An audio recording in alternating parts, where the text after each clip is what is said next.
Research shows the #1 factor in making sure that the students continue to use the device is having the parent be involved and interested. So thank you for showing up and joining us. I labeled this presentation AAC to Connect, Let's Have Fun, because if you can take away one thing today, is that I want it to be that AAC is supposed to be fun. It's not supposed to be work. It's not training your child to press a button or to follow commands. It's truly a tool to help them connect. So whatever language they have or whatever communication they're showing you in any way, it's the tool to help them get to that point where they can interact and they feel successful in their communication, okay? So I know it can be intimidating thinking, oh, I have this device, I have to learn the technology, I have to learn the vocabulary. I want you to relax and not stress about it. We're going to talk about 4 simple strategies. Come on in. We just started. Okay. Join us. Welcome. So we're going to talk about 4 simple strategies that will take some effort to get used to implementing in your lives, but then it's going to become simple and something that's more natural. So just relax and please stop me, ask questions, ask me to elaborate if I'm going too fast, anything you need. What we're going to talk about today is what is AAC real quick and why is it important to use at home. Thank you. Sorry, this is awkward. Thank you. The best practices, so those 4 simple strategies, how to model AAC, how to choose that vocabulary, and then how to recognize communication opportunities. Okay. So first, what is AAC? What is AAC? AAC stands for Augmentative and Alternative Communication. This means all the ways people communicate when their voice or speech does not meet all of their communication needs. Augmentative means to enhance or support your communication. This means that sometimes people have speech or they're able to use speech in some settings, but other times they use other tools to support their message. People sometimes call this part-time AAC use. Alternative means that someone's speech is not available to them for communication. This is often because of a disability or difference that affects someone's muscles or their control over their speech. For whatever the reason, people deserve the right to communicate their thoughts, feelings, and preferences, but they need an alternative to speech.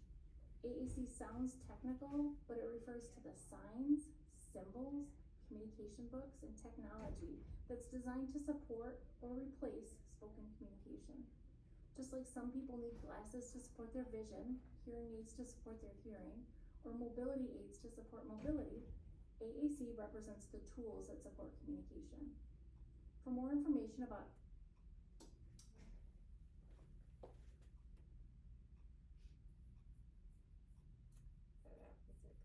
Here?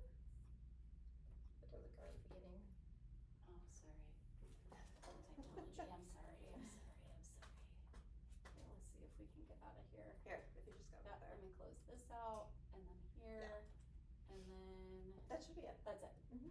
what is AAC? Yeah, let's go. AAC stands There we go. All right, so why should you use it at home? Similar to when your child first comes home from the hospital and you're talking to them and you're trying to teach them language. We're immersing them in that language. So same thing with AAC, that's how they're going to learn and explore and navigate and interact more. So having them immersed in that language, even though it's nonverbal, it's a different type of language, is really important. And we don't want that just to happen at school. We want it to happen at home as well. This is the most common question we get because it is a valid concern. Parents wonder when their SLP, their speech pathologist says, you know, we'd like to have an AAC evaluation. We think your child would benefit from using an alternative source of communication. They get concerned that that's going to replace their verbal communication. And research, there's been a lot of research on it. It has shown that that's actually the opposite. So there's a lot of support to show that it actually supports spontaneous communication in both the verbal modality as well as the nonverbal modality. So it is just another assistive visual support to get them to communicate more. It also has been shown to decrease frustration. So we shouldn't use it just as a last resort, saying that, oh, this child may not ever communicate. That's not the case. We use it as a support system to get them to communicate more in both ways, verbal and nonverbal. So these are those 4 best practices, strategies that I, at the beginning, was talking about. These are strategies that are really going to help you to engage and communicate and get your child to be successful at home. And they're research-based. So access, having the system accessible at all times. That's what we're going to talk about, the importance. Modeling, so what that means to model on the device. Selecting specific vocabulary, that's important, the most powerful vocabulary, core vocabulary, and then recognizing communication opportunities.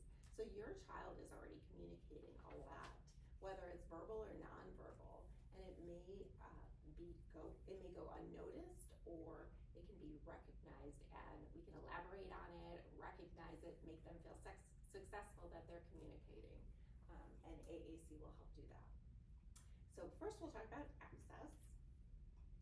So this is really important in that we have the device out at all times.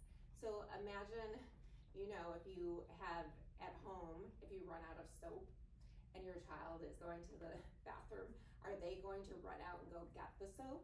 No, they're more likely to use it if that soap is right there in front of them, right? So think about that when you're thinking about your AAC device. Your child is not going to use it as often if it's not in front of them. So out of sight, out of mind, right? So it's really important when that device comes home that you get it out of the backpack. It just becomes part of the routine. And then as much as you can, have it in front of them or close to them, because that's also going to remind you to use it as well, to model on it. So it's really important to have that.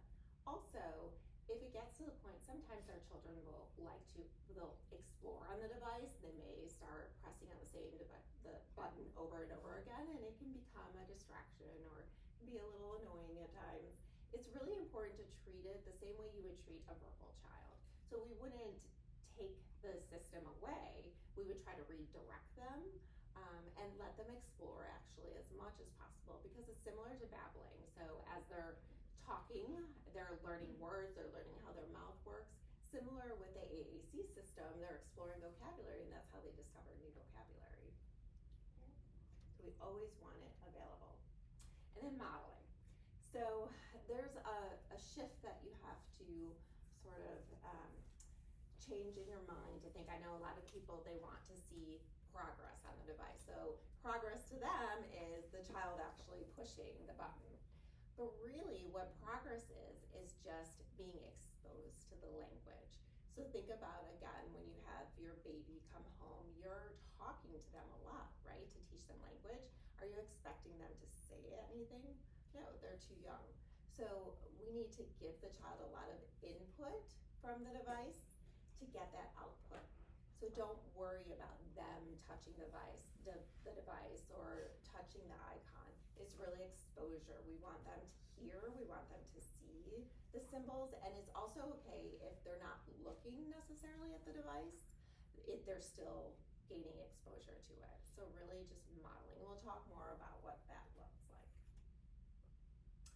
So this is similar to what I was saying before. So imagine if you have your child's playing with a car and they're just moving it back and forth, and they take the car and you grab another one and they want your car, and you're saying, say car, say car, say more, and you won't give it to them until they say more. That's training, that's prompting, that's not what we want. We want to just model that word, so maybe go or more, and then we'll give it to them. Whether or not they did anything, we're just exposing them to that word. So that's the difference between training and modeling. Do you want to watch this little video? Yeah. This video is so cool. Yeah, it explains why it's important.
Yeah.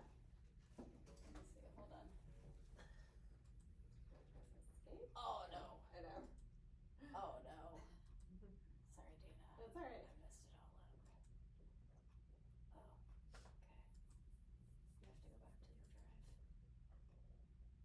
Oh, are you logged in? Yes. Oh, I'm sorry, Dana. I I'm think- sorry. No, that's not the one. That's not you? No. I mean, it is, but it isn't. I Okay. wonder, I bet there's, Sorry. it's probably on there.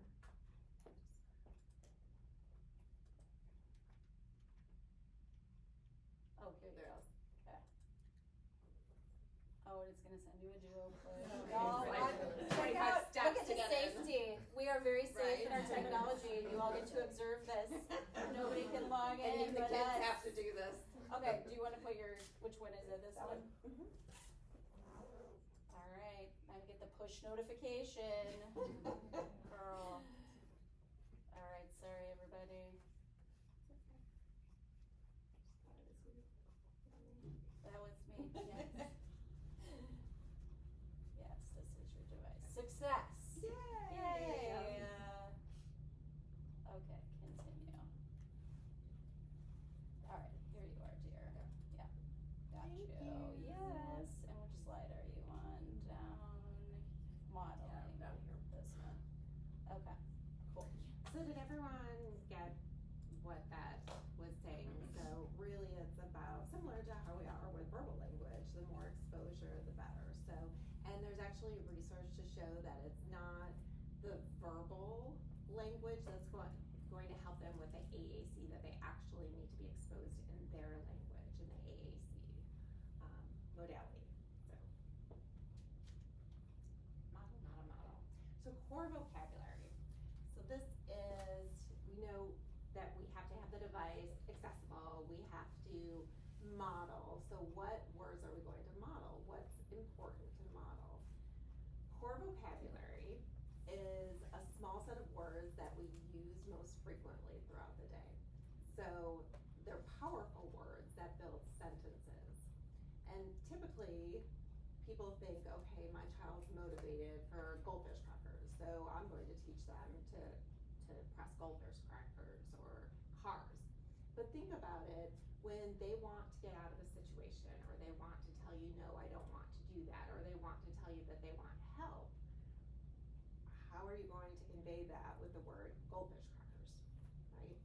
So we want to think about those powerful words that are going to help them communicate a variety of purposes, a variety of functions. So help is one of them, I want more, these are some of the top words that you can use. So they're, yes, all up there. Right, and you'll see on a lot of the systems that you have, they focus on those core words. They're typically part of the homepage.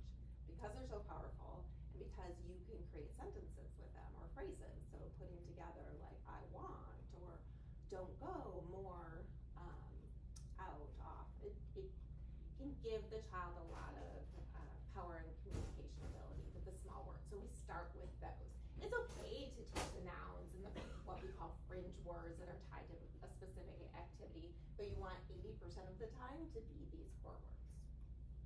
I like to attach the core words to a fringe word.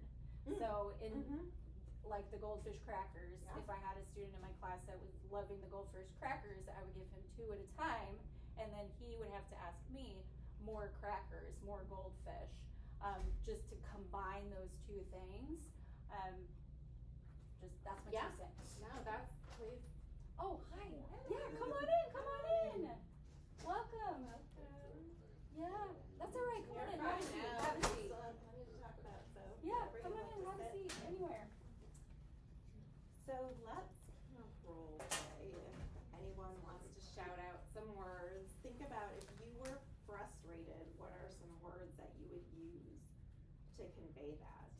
If someone wanted to play with you and you just didn't want to have any of it, you could say. Stop. Stop, Mhm. yes, yes. Mhm. I say stop all day long in my class, not gonna lie, yes. Yeah. Or you wanted that bag of goldfish crackers and you couldn't open it up. So. Oh, Help on it. help, Yeah. all the way up at the top. Mhm. Mm-hmm. Help. Or maybe even if you wanted to share, you wanted to play with what a friend has, you wanted their toy, and typically the child would go up and pull it. What's a word that we could model for them? Play. Mm-hmm. Oh, play, that's nice. Yeah. Mhm. Or turn, mine. Want. Right. So see how great these words are? Yeah. They really provide a lot of communication, and bang for your buck. So the 4th strategy is communication opportunities. So recognizing when your child is communicating and allowing them opportunities to interact and communicate using their device. So most of the time, we're going to inspire, what we call inspire and not require. So we're going to model, and not require them to touch the device. It's okay if they want to, that's wonderful if they want to, but it's not required. There's also opportunities throughout the day that you can maybe wait and give them opportunities to interact with the device. And here are some ways to do that. This is just a little quote that I like everyone to remember, because I will hear sometimes people that aren't necessarily modeling or using these strategies, they'll say, well, he just doesn't use it, he just doesn't want to use it, he just doesn't know how to use it. It's not working. It's not I've working. heard that. Yes. Yeah, Yes. it's not working. Mm-hmm. And you have to think about, if you were to give someone a piano, would they be able to just play on it? And if you never taught them, would they really use it? They might explore and then they're done with it, right? Because they don't really know how to play with it. Similar to your device. So if your child isn't using the device, think about what you could do yourself to change the dynamic, to make it more exciting, or make them, not make them, but invite them to want to use it. And I would always fall back to just modeling without requiring, but here are some other strategies. So making it a part of your routine. So think about you throughout the day, you have many routines. You get up, you go downstairs, you go eat breakfast, you get dressed, you brush your teeth, go to the bathroom, go home, go to the park. So those are all little routines. So if you start to add a core word, so modeling one core word a day throughout the day, so go is a very powerful one. You go downstairs, you go outside, you go to the bathroom, or more throughout the day, or help throughout the day, but you add it to a routine, it's going to become part of your child's routine. And then when you are doing it for a week or so, and then they expect it, and you kind of give some wait time, they're going to want to fill in that missing piece, right? Like, mommy always presses go, so now I'm going to, and you're going to show it to them, invite them to do it.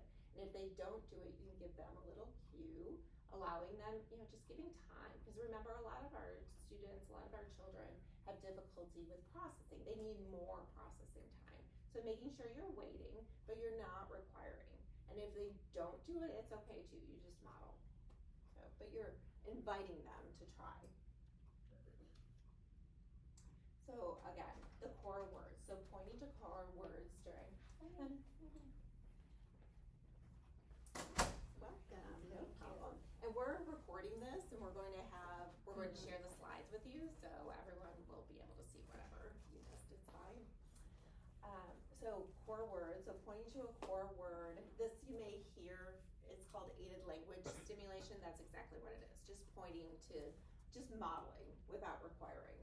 So there's another video I'll show you where it's really good, it kind of demonstrates it, but here's an example. I don't think it's on this one, maybe on the next one. I'll try. Oh, these are just routines. And your wonderful teacher has made a cheat sheet That for little you. handout has some good ideas about, you know, all the different places that you could possibly use some of these words. Sprinkle them in there. There's all kinds of words, and like you don't even really realize how often you say these things, and then you're singing the Itsy Bitsy Spider, and you're like, wait, well, he went up the water spout, and down came the rain, and watched the spider out. Oh wow, that's 3 core words right there. So, you know, it's fun. It's fun. I like to do like all the songs with the monkeys jumping on the bed and the counting backwards, and I have the numbers up, and then anyway. I do a lot of singing in here, but I use the device. There is no requirement of my students to push any of the buttons. It's me.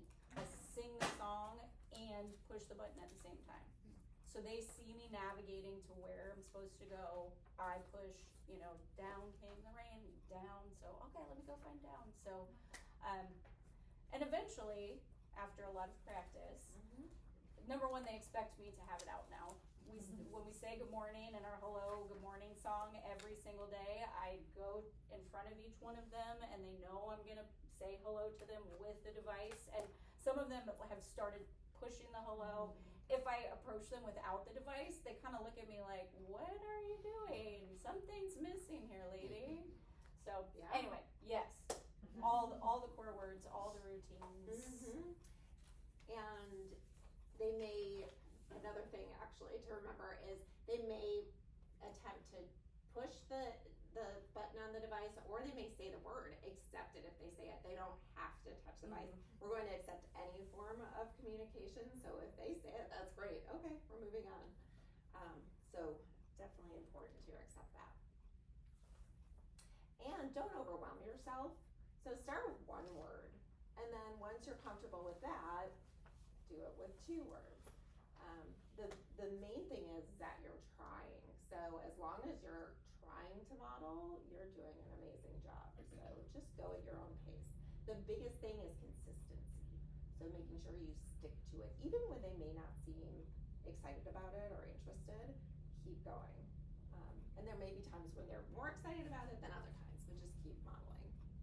Second strategy is relax and connect with your child. So don't put that pressure on yourself to get them to follow your lead and to do something to make them communicate on the device. Follow what they're enjoying, what motivates them. Even if it's just spinning in a circle, that's perfect to work on go or spin or turn. Follow their lead, what's fun. So that's going to keep them wanting to use it too when they can associate it with all things fun. We just want it to be fun, not work. This video is so cute, and I'm going to try to not mess up the technology this time.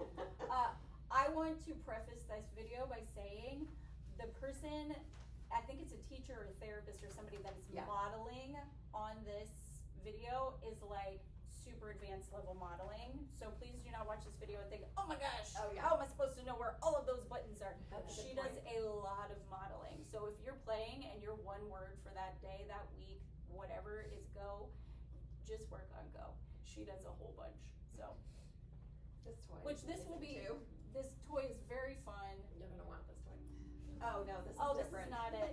Oh, this is not we even will the show video. it, but this is important. No, this is one of them. Okay. This is the importance of following your child's lead. What that looks like.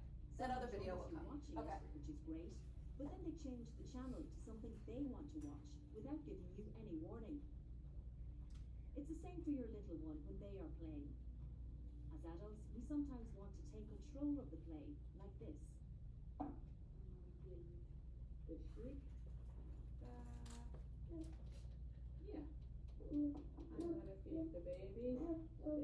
baby. No, that. I'm gonna get a different one. No, no, no, no, the battery. Get the bunny from the page. There we go. Dinner. There you go, bunny. See how she's kind of getting distracted? This She's not really can result in interested your in child keeping that becoming going. defensive, ignoring you, or just stopping and walking away. To follow your child's lead, get down to their level and watch to see what they are interested in. Get involved in their play. Talk about what is happening using short, simple comments. When you tune into what they are doing and saying, you are both focusing on the same thing. This makes the words you say more meaningful and easier to understand, and encourages them to respond to you with sounds, words, and actions. Delicious cake. No, it's for the fox, okay? It's for the fox. I have another one. Okay. That is, but it's not. It's not for me. No, it's for that. Oh, For this one. enjoy the cake. Would you like to cook it? I would love a cup of tea. Thank you. Well, She feels By successful in following her their lead, communication you're because gaining mom their is trust as someone to acknowledging play and it, explore giving her with. the words. You're allowing them to learn and discover things at their own pace. You can build on their ideas, and they will respond to yours. You might be surprised by what direction the play goes in. We hope you enjoy following your child's lead. It can be useful to watch this video more Okay, than I'm once gonna try to help to you I think get it more should show familiar up with here. the Oh, sorry, strategy. sorry. Check out some of the other videos Ah, on this haha, page. success.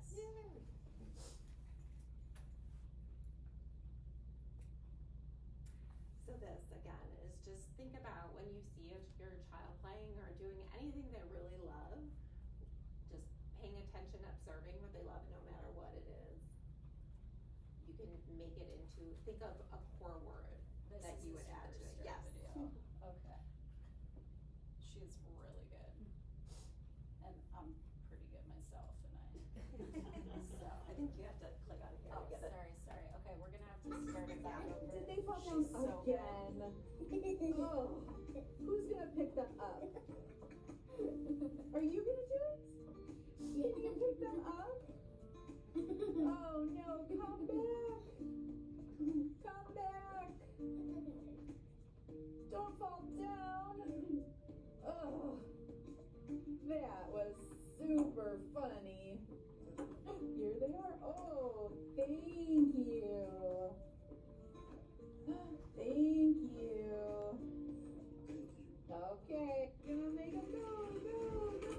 Oh no! They fell down. Did they fall down again? Oh, Literally who's just gonna one pick word them and up? those core words. Yes. Are If you can gonna do do one it? word this whole time, You that's can fine pick too. them You up? don't have to do all of them. Oh no. I would also like to point out that during that video, the student did not touch the device one time. Did you guys Right. notice that? Yes. And the teacher, therapist, whoever it was verbally speaking and pushing the buttons. So that's important too. Like, don't just use the device to speak. You can also use your voice Speak at in the same between. time. Mhm. Yes. So yeah, that was the question I had. So like both together Both works better, together. or mute that and you speak, or like what That's is the best a good combination? question. Because actually with the words, when you're modeling on the device, it's better to not say it. Because we actually are learning a lot from people who are on the spectrum, who are older and can verbalize. And for some people, so it depends on what the needs are of your student. But some people have difficulty processing when there's two things coming at them. So the device as well as the verbal speech. So while you're talking in between should be okay, if that modeling, let the device say it. Yeah. So what she was doing was she was saying, "Oh no, they fell," and then using the device to say down. And Yeah. then who's going to pick them up for the Right. device? Yeah. Sometimes when I'm singing though, I sing the song and then I push the buttons.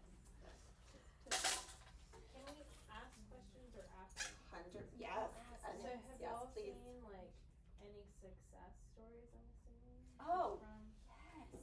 Yeah. Tons of success stories. And I mean, throughout the whole time I've been using AAC, it really is amazing. I mean, everyone's different, and there's no guarantees for everything, for anything. But I've seen students who weren't speaking at all start speaking once they got a device. Students who we thought didn't really have the cognitive ability, because we used to think that you had to have certain prerequisites, certain skills before you could use a device. Now we're finding that's not true. They're able to show so much more because it's visual, which is their strength. Well, and if you think about it, when students are non-speaking, it's very hard to know what all is in there, right? I had a student at the elementary school level, and he was non-speaking. He used a device. Y'all, once I showed him that keyboard, he started typing things. He could read. I had no idea, just because that expressive language piece was so hard for him. So it does have the capability of unlocking so many different avenues of communication. And I didn't mean that as in like a bad, Yeah. Yeah, Oh, no, for no, sure. it's a great Just wanna see question. what y'all Yeah. think. Yes. Yes, we believe Yeah. in it 100%, because and all the SLPs back there too, they've done an amazing job. And that's why McKinney is bringing the coaching program and more devices, because it has been so much success with just allowing our children who have so much to say, be able to express themselves, because that's really important. We want them to feel successful. How long have they been using this with our kids? Not just our kids, but like within the ISD? Oh, for many, Forever. many years. Really? There's all different levels. So now that technology has advanced and it's more accessible on iPads, we're seeing a lot more of it. But for many, many years, we've used a lot of low tech. So picture exchange, I don't know if you've heard that. So using pictures or paper scoreboards, and then devices. Oh my gosh, What 15 you- years ago, Yeah. I had a kid with They're a these Dynabox. It was clunky huge. devices. He did not want to carry it. It was heavy. And Yeah, it they're was so extremely burdensome. expensive, And I yeah. wrote an MEF grant, and we got an iPad for him, and he wore it across, and man, it was life changing. So Mhm. Yeah, And so this is many, not many years. something that, so for students who are picking it up and learning the words and beginning to verbalize, this is not necessarily something that they can become dependent on, but it is also something that they can become independent with, Exactly. is what you're Yes. saying. Mhm. yes. Yeah. So They're they going can to essentially choose- come off of it. Some students who are beginning to speak Mm-hmm. because of the device / in combination with the device, later on may not need it anymore. I actually had a student who graduated from his Yeah. device. Yes. And they're going to choose the path of least resistance. So verbalizing vocally will be easier than using the device. So if they can say the word, they're going to say it. And there's lots of research to support that. But we definitely have to, and that's for something later on when you become more advanced, is, I don't want to overwhelm everyone, but watching prompting, because there are people that can be dependent on the prompts and not be as independent. So just making sure that you're not pointing all the time or telling what do you want, what do you need, because they'll build that into their pattern of communication.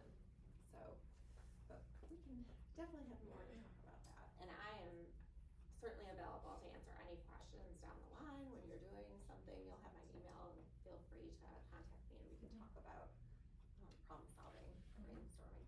So the last suggestion I have, it's time for everyone to go, is attributing meaning. So when you see something, when your child comes up to you and you don't understand, even if it's just getting close to you or it's bumping into you, putting words to that action or even their attempts to communicate, you don't understand what they're saying, acknowledging it and trying to put a word that you think is what they mean, is a great way of making your child feel successful. So that's another opportunity. And in this video. This video I'm is sure the best. you probably have seen it, It's but the it's a best. great way to end. It's so cute. Yes, okay. He's amazing at Did this. you understand it though? No. No. Okay. Alright. Oh, not this one. This is the finale of it. Okay, so yes. Yeah, that's the last one. You want to go to That's what I was wondering. I don't know what they're gonna do next season because they did some stuff this time. Exactly what I was thinking. Oh yeah. Right. Don't bring that in. You know what I'm saying? Don't say stuff. You know what I'm saying? Yeah, that's like that. Yeah. Yeah. Like go somewhere else with that, but don't break kids. You know what I'm saying? Yeah.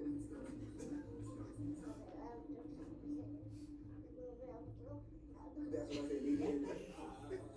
You know what I'm saying? And I was like, what in the world? Don't do it here. You know what I'm saying? Yeah. Yeah.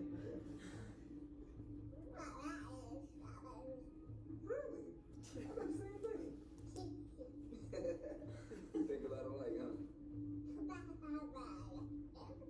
Oh, that's crazy. Right. So cute, guys. So cute. Amazing. Yes. So I'll send you home with those strategies, and like I said, please model, and let me know if you have any questions or want to problem solve. I'm happy to meet with you separately too, and we can go over some ideas and just work through it because it's definitely worth it. We also have some refreshments provided by our lovely SLPs. And then we also have a whole bunch of these devices in the back.